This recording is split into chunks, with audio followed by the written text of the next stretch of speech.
मंगला गौरी व्रत एक हिंदू व्रत है जो विवाहित महिलाओं और कुंवारी कन्याओं द्वारा सावन के महीने में प्रत्येक मंगलवार के दिन रखा जाता है।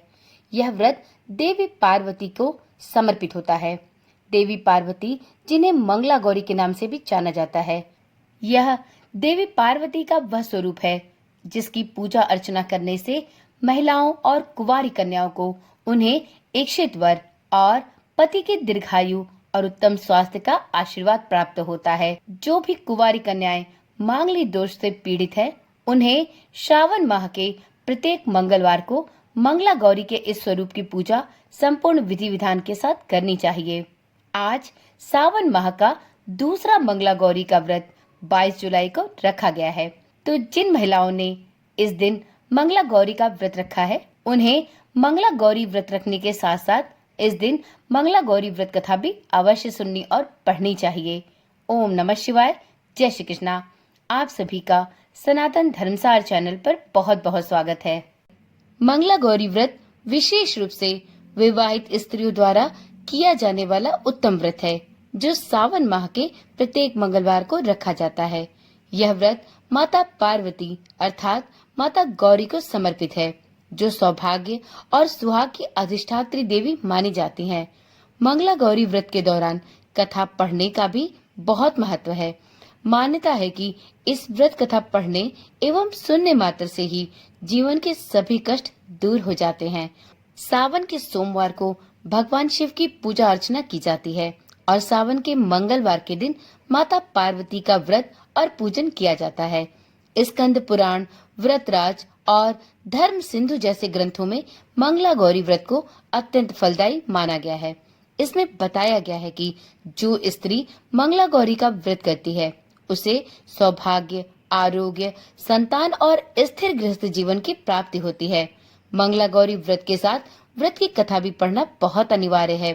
कथा पढ़ने एवं सुनने मात्र से ही सुहागिन महिलाओं की सभी इच्छाएं पूर्ण होती हैं और यदि इस पूजा और व्रत को कुंवारी कन्याएं करें तो उन्हें भी उनके हेतु मनोवांछित एवं सुयोग्य वर की प्राप्ति होती है।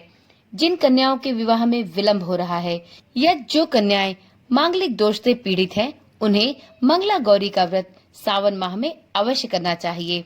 इस व्रत को करने के परिणाम स्वरूप विशेष कृपा कन्या को प्राप्त होती है और इसके विवाह के शीघ्र योग बनने लगते हैं।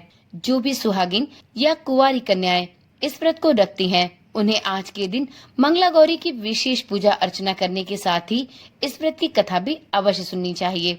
आज की वीडियो में हम श्री मंगला गौरी व्रत की एक अत्यंत ही पौराणिक और पुण्यकारी कथा का श्रवण करेंगे। तो चलिए एक बार प्रभु भोलेनाथ और माता पार्वती का स्मरण करते हुए, उनको प्रणाम करते हुए, उनका नमन करते हुए इस पुण्यदायी कथा का प्रारंभ करते हैं। एक समय की बात है, एक छोटे से गांव में एक साहूकार अपनी पत्नी के साथ निवास करता था।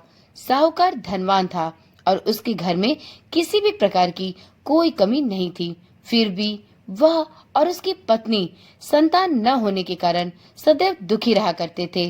संतान की कमी उन्हें हमेशा कचोटती रहती थी। एक दिन की बात है, उस साहूकार के घर में एक साधु आए। साहूकार ने उनका आदर सत्कार किया और उन्हें अपनी समस्या के बारे में विस्तार पूर्वक बताया। साधु ने साहूकार की पत्नी को सावन में मंगलवार को किए जाने वाले मंगला गौरी व्रत को करने की सलाह दी। साथ में पूजा विधि के बारे में भी उसे संपूर्ण जानकारी प्रदान की। इसके बाद साहूकार की पत्नी ने सावन माह के पहले मंगलवार से ही माता मंगला गौरी का पूजन प्रारंभ कर दिया और व्रत भी रखने लगी। अब वह हर मंगलवार को विधि पूर्वक मंगला गौरी का व्रत और माता गौरी की पूजा पाठ किया करती थी। इस प्रकार कई महीनों तक उसने इस व्रत को किए रखा।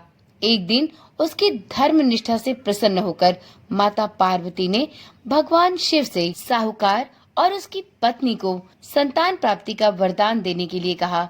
साहूकार को उस रात स्वप्न में एक दिव्य शक्ति के दर्शन देकर भगवान शिव ने कहा कि एक आम के पेड़ के नीचे भगवान गणेश की मूर्ति विराजमान है।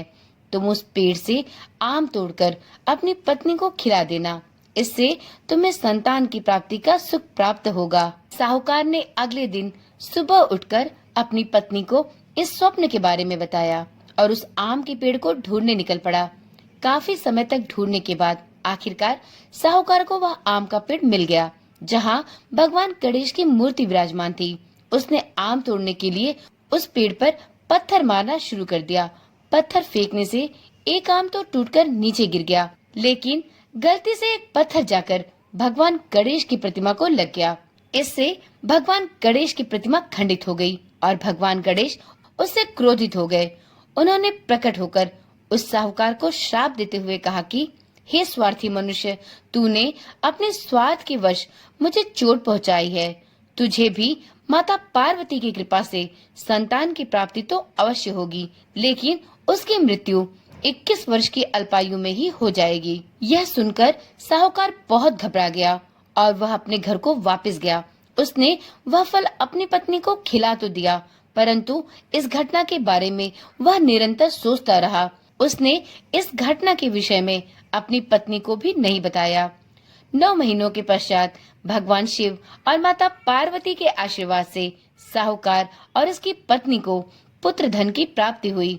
इससे उन दोनों के जीवन में खुशी का ठिकाना न रहा, लेकिन साथ ही साहूकार इस बात से भी चिंतित था कि उसका पुत्र अल्पायु होगा। समय बीतता रहा और देखते ही देखते वह बालक 20 वर्ष का हो गया और व्यापार में अपने पिता का हाथ बटाने लगा।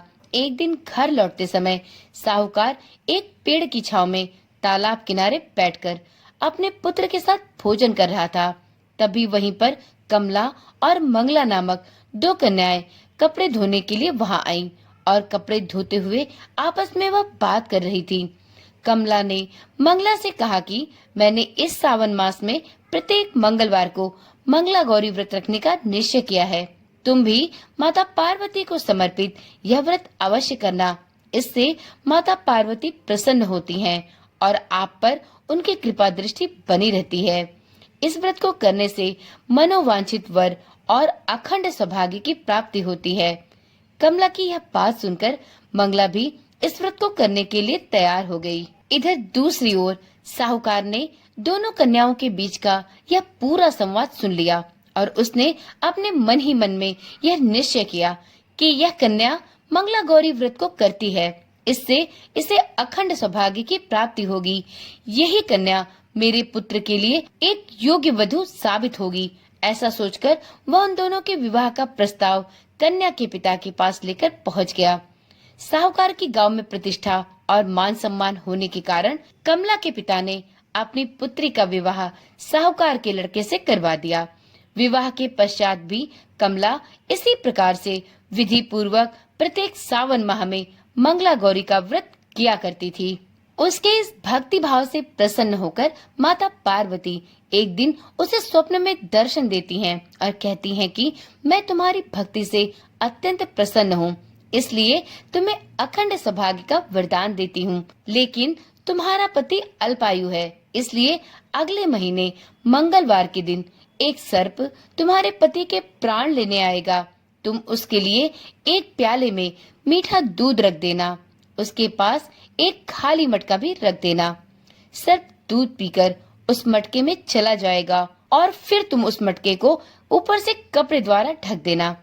अगले मंगलवार को कमला ने माता पार्वती की बात मानकर एक प्याले में मीठा दूध भरकर रख दिया और पास में एक मटका भी रख लिया।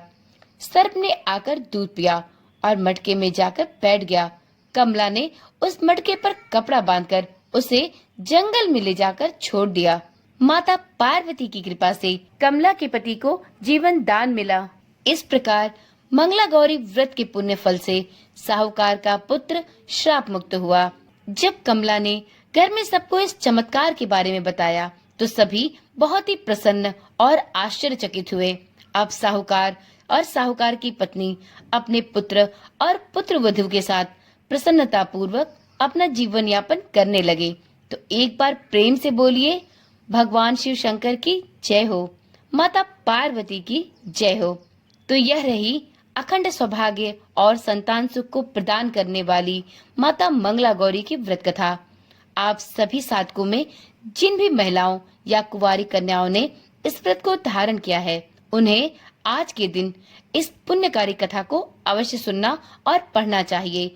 यदि आप यह व्रत नहीं भी रखती तो भी आप अपने अखंड सौभाग्य और संतान सुख प्रदायनी इस कथा को अवश्य सुने। इस कथा को सुनने या पढ़ने के बाद विवाहित महिलाओं को अपनी सास एवं ननद को 16 लड्डू देना चाहिए। इसके बाद यही प्रसाद ब्राह्मण को भी ग्रहण कराना चाहिए। इस विधि को पूरा करने के बाद व्रती महिला को 16 बाती वाले दीपक से देवी की आरती करनी चाहिए। व्रत के दूसरे दिन बुधवार के दिन देवी मंगला गौरी की प्रतिमा को नदी अथवा पोखर में विसर्जित करना चाहिए। इस व्रत एवं पूजा के अनुष्ठान को परिवार की खुशी, अपने सौभाग्य एवं संतान सुख की प्राप्ति के लिए लगातार 5 वर्षों तक किया जाता है। तो चलिए मित्रों, आज की वीडियो यहीं पर समाप्त करते हैं। मिलते हैं अगली वीडियो के साथ। तब तक के लिए ओम नमः शिवाय, जय श्री कृष्णा, राधे राधे।